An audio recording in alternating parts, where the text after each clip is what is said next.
Hey YouTube, what's going on? Matt Kennedy here. Happy April 9th. Happy Saturday. I know it is kind of a way too early prediction for the AFC playoffs. However, I feel like this is such an interesting video because the AFC conference could be one of the better conferences overall as a conference in NFL history, especially modern history, and with with the 32 team era. And the one thing I'll say in this conference is there are only three teams I could say if they make the playoffs, it was really, really low odds. I'm not saying it's impossible. I'm not saying it's 1 in a million. But if the Texans, the Jaguars, or the Jets make the playoffs, I mean, that would be a pretty dang low odds thing. I mean, it's not that they're so bad. It's that the rest of the AFC is pretty dang good. Buffalo, New England, Miami, Cincinnati, Pittsburgh, Browns, Ravens, Titans, Colts, Chiefs, Raiders, Chargers, Broncos. Like all those teams are just like you could see playoffs in those teams. Yeah, the Steelers, Mitch Trubisky, not that great. O-line issues, but they still have a top three defense. They still have a top five, top seven coach, at least top seven coach, Mike Tomlin. You still have, Najee Harris. You have great fans, Heinz Field, they're always going to be in the games. They made the playoffs last year with Big Ben not really being that great. You can't really rule out the Steelers. So it just shows you that even when a team looks so bad, like Steelers right now are projected on the odds.com. I'm not sure what website. You can go to various websites, Bovida.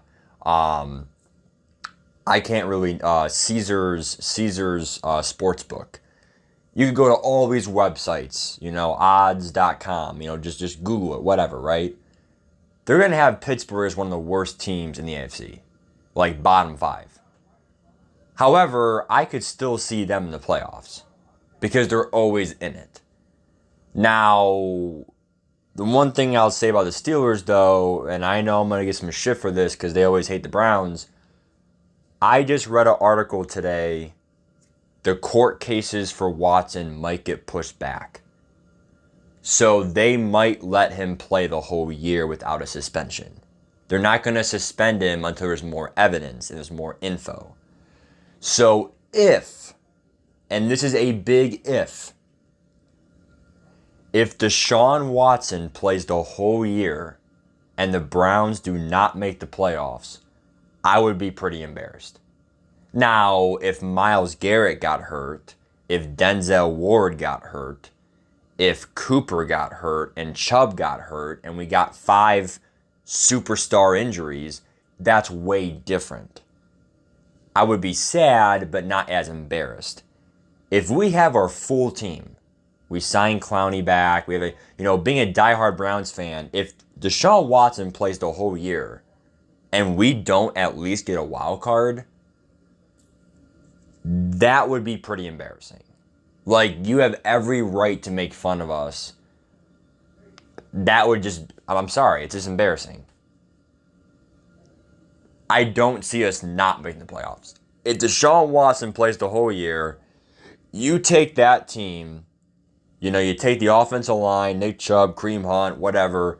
You get Clowney back, maybe Landry or Cooks or OBJ, or we bring someone, as a wide receiver to Cleveland. You take that team from, Baker Mayfield to Watson, I don't see how they couldn't make the playoffs. The Cleveland Browns with Desean Watson is one of the, I'm not going to say guarantees, but if I had to put a lot of money on the line, I don't see how that team couldn't make it on paper. Desean Watson is not a rookie, folks. He's been in the league now for plus or minus 6 years now. He's only played 4 or 5 years because of the gap year, but he's been in this league. This is now his 5th, 6th year. This man knows how to play football. And I believe he's been in it as long as Mahomes, so about 5 years. And what it comes down to is you can't just say, oh, quarterback issue. No, we have Watson now. And if he plays the whole year, there is no suspension. I don't see how they could make the playoffs. The only problem I have with that, though, is Bengals made the Super Bowl. And now the Bengals have a better offensive line. Lael Collins, Alex Kappa, or Alec Kappa, whatever. The Bengals, they look so good too, right?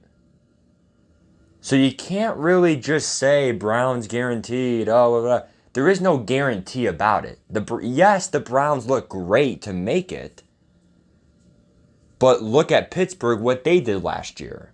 Look at the Bengals, what they did last year. The Ravens, they had so many COVID and injuries. Their star tackle, Ronnie Stanley, out for the year. J.K. Dobbins, Gus Edwards, out for the year. Defensive starters, Marlon Humphrey, injured, pretty much out for the year at the end of the year. Jimmy Smith, out for the year. They had no DBs. Marcus Peters, etc. The team was so depleted. It was a joke. They didn't even have their whole team, and they still played pretty dang good. They almost beat the Packers. That was pretty impressive. The AFC North and the AFC West, every single fucking team, and yes, I did say the F word, but who gives a shit? And yes, I am going to include the Steelers in this one. Even though they have Mitch Trubisky, the defense is just that good. And what it comes down to is every single one of those 8 teams can make a big difference in that playoff push. The AFC West, they lost Tyreek Hill. They lost Tyrann Mathieu. But you gosh dang know Mahomes will be in every game. He still has Kelsey. He still has McCole Hardman. They have Juju Smith-Schuster, who can still do something. Their O-line is better than you think. Creed Humphrey, what a job. Stepping up for that, now going to be the second year center for their team. I just think overall the Chiefs, they're never going to not be in a game as long as what number is Mahomes? Is he number? He's not 12, is he? I'm shocked. Is he 12? 10. He's 10, I think. No, that was Tyreek Hill's number. How don't I know Mahomes' number? Whatever, who gives a shit? Las Vegas Raiders. I think they're going to be in it because of Devontae Adams. Okay, I think he's 17. Devontae Adams, number 17, right? You have him. You have Darren Waller. You have Hunter Renfrow. How are you supposed to guard that? Hunter Renfrow is so good getting open. Darren Waller. And then Adams is more of a deep threat, underneath guy. That's tough. Not to mention Josh Jacobs has been a notable, at least top half running back. Top 16 at least. And then Derek Carr is also top half. I'd say number 12, number 14 maybe. The guy does ball out sometimes. Not to mention that defense kind of overperformed last year with Max Crosby. So what it comes down to is, Chargers, they get Khalil Mack, they get J.C. Jackson, they get a bolstered defense, right? And then obviously the offense is already pretty good with Justin Herbert, Eckler. Wow, that's awesome, right? I would say a top 10 quarterback right there. Austin Eckler, top 10 running back, if not top 12 at least, number 12 maybe. And then, he's just inconsistent, that's why, but he is a really good running back. I love Mike Williams. I love Keenan Allen. Guyton stepped up for them last year. Dude, come on now. If that team can't make it, in Herbert's third year, I don't know if they ever will. Especially with that bolstered defense with Bosa and Mack. Denver, with Russell Wilson and that defense, Pat Surtain, Bradley Chubb. The only thing, though, is I really wanted to see them make a move for Von Miller to come home. Von Miller and Bradley Chubb together are so good. You lost Shelby Harris, your DT, but I still think overall, you got Justin Simmons, you got Pat Surtain, you got the defense. The defense will always be pretty good. Vic Fangio is more of a defensive guy. But now you bring in Russell Wilson, You bring in, obviously, you already got Jerry Jeudy. You got some weapons. Yeah, you lost Noah Fant, but Russell Wilson is it, bro. He's your offense. He had a shit offensive line in Seattle. Denver Broncos can make a pretty dang good run.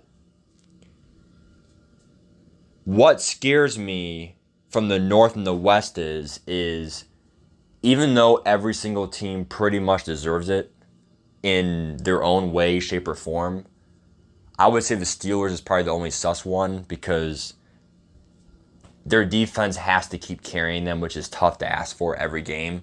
But it's all about execution. So even though the Browns have Watson, even though the Broncos have Russell Wilson, even though the Chiefs stole Mahomes, it doesn't mean you're guaranteed in the playoffs. You can still miss the playoffs because that's how good the AFC is. It's about execution. Can you execute your run blocks? Can you execute and win in the down stretch of the game in the fourth quarter?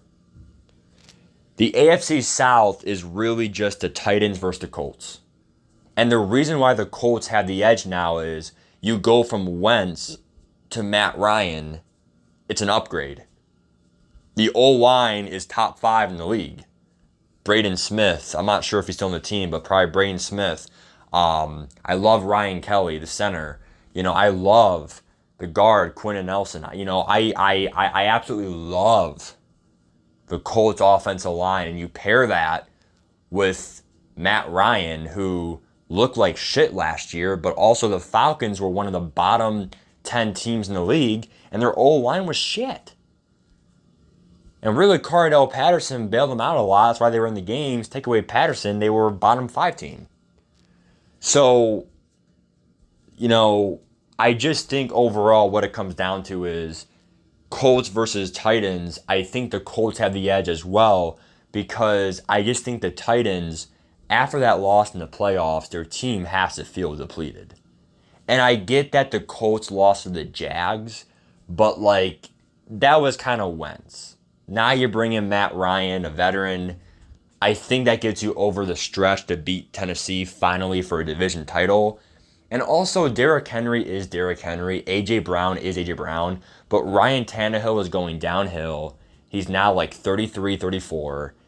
He's not going to get really any better now. He's been in the league for already 13 years.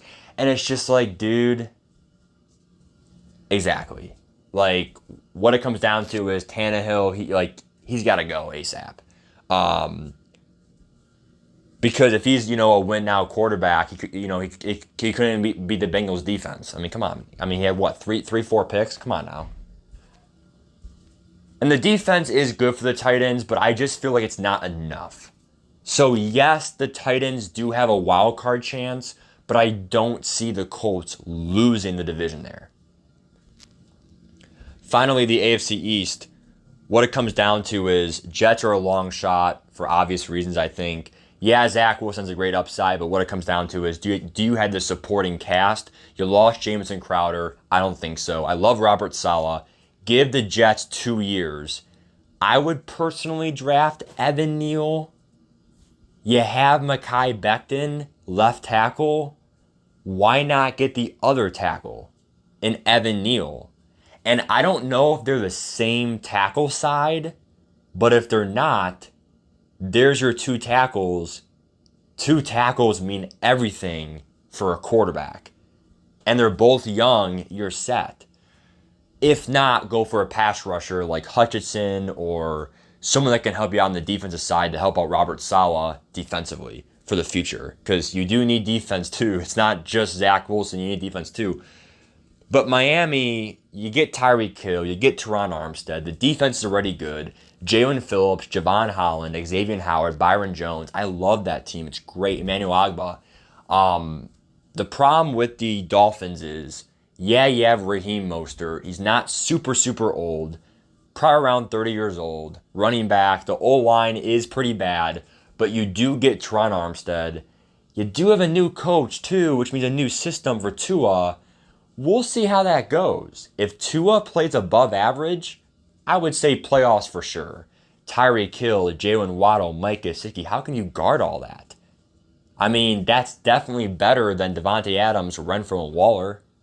I mean, Waddle and Tyreek Hill, that's like 2 top 10 receivers. I would say Waddle is up there. Waddle is that good. I would say, if he's not top 10, Waddle is at least top 15, at least. I mean, the guy balls out for Tua as his quarterback. So I love Waddle. He's a beast. I mean, Jamar Chase is better than him, but he's still really good. And then New England and Buffalo, for obvious reasons, you have Bill Belichick, you have Mac Jones. If Mac Jones in his rookie year, you now give him Devontae Parker. You give him some more weapons maybe. The defense is already good. Matthew Judon. I'm not saying the Pacers will go far, but I definitely would say at least wild card. And if not, barely missing the playoffs. Last but not least, Buffalo. You get Von Miller. You already have Tre'Davious White. I would say a top 5 safety pair in the league. Micah Hyde, Jordan Poyer. The O-line is still pretty bad, but at the same point, it's getting better and better each year. You have Josh Allen. The running back is still fucking cringe. Buffalo and Miami, they need a fucking run game. They need a fucking run game. Because when I watch them play, I say it every time when they lose. You gotta get a damn run game going. Yes, I get it. They might be a pass-first team, whatever. But it doesn't matter, bro. The NFL is a pass-first team, but you still need to at least establish some kind of run. If not, the defensive coordinator can just sit back on a pass defense all fucking day. So what it comes down to is with Buffalo and New England is those teams can easily make it. If I had to really say 7 teams right now, my 4 division winners are going to be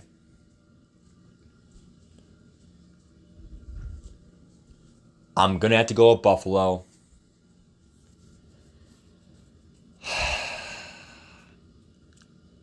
I'm going with Cleveland. I have to, I think. With Desean Watson not suspended the whole year. He plays the whole year. If not, then we'll never win it. AFC South, Colts, AFC West, I'm going with the Chargers. I think that they're just too strong now with Khalil Mack and J.C. Jackson. And those are your 4 division winners. For your 3 wildcard winners, I have to go with the Bengals. I have to. They win the Super Bowl. They got a better offensive line. They're going to be even better than last year. They have so much confidence, unless it's a Super Bowl hangover. But still, Joe Burrow's a beast. And Joe Mixon and the crew. That's one wildcard team. The second wildcard team, I'm going with Denver. I think the team was kind of good last year, but they had no quarterback. Now you give Russell Wilson on that team, it makes the team just way better. And then the third wildcard team, I'm going with Baltimore. I think that team is always so good. Justin Tucker, special teams, Lamar Jackson, Marlon Humphrey, Jimmy Smith, Marcus Peters, if they're still on the team. You now add Marcus Williams, the safety. Top 7 coach, John Harbaugh. Dude. Can we not forget that Lamar Jackson is still Lamar Jackson? He just got hurt last year. And J.K. Dobbins and that's still a really good team in the National Football League. Those are my 7 teams. I think the hardest misses of the playoffs, these are the hardest misses. New England, Miami, Chiefs, and Raiders. Those are 4 teams I see being good but not making the playoffs. If I had to choose a number 1 seed right now, even though it's way too early,